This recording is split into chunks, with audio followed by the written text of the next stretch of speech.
পিতৃ আৰক্ষী পুত্ৰ চোৰ হয় ঠিকই শুনিছে এক লজ্জাজনক ঘটনা কি চুৰি কৰেছে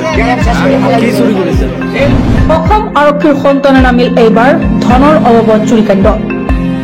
গৌৰীপুৰৰ আশাৰীকান্দিত তিনিচকীয়া টটৰ মেচিন চুৰি কৰি ধৰা পৰিল দুগৰাকী যুৱক উত্তম মাধ্যম সদায় ৰাইজে কটালে গৌৰীপুৰ আৰক্ষী হয় এইবাৰ এক লজ্জাজনক ঘটনা সংঘটিত হৈছে ধুবুৰী জিলাৰ গৌৰীপুৰ আৰক্ষী থানাৰ আশাৰীকান্দিত কিহৰ লজ্জাজনক ঘটনা আপোনালোকে জানেনে এই লজ্জাজনক ঘটনা সংঘটিত কৰিছে এগৰাকী অসম আৰক্ষীৰ সন্তানে অসম আৰক্ষীৰ সন্তানজনে নামি এইবাৰ ধনৰ অবাবত চুৰিকাণ্ড চাওক এইগৰাকী হৈছে অসম আৰক্ষীৰ নাৰায়ণ চন্দ্ৰ বৰ্মনৰ পুত্ৰ নীল আকাশ চন্দ্ৰ বৰ্মন এওঁ এগৰাকী বৰাইমাৰী দ্বিতীয় খণ্ড গাঁৱৰ টটো চালক ছাদেক আলীক লগত লৈ আজি চুৰ কৰিছিল টটৰ মেচিন আশাৰীকান্দি গাঁৱৰ স্বপ্না বৰ্মন নামৰ এগৰাকী মহিলাৰ টটৰ মেচিন চুৰি কৰি ধৰা পৰিল এই দুগৰাকী যুৱক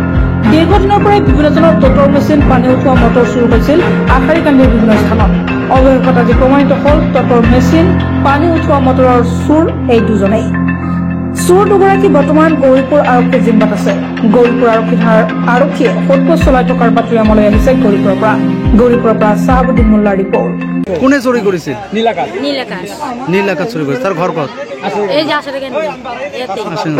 তার নাম কি আছে তার দেউতার নাম কি আছে নারায়ণ পুলিশ নারায়ণ পুলিশ অসম আরক্ষী চাকরি তার দেউতা অসম আরক্ষী চাকরি করে নাকি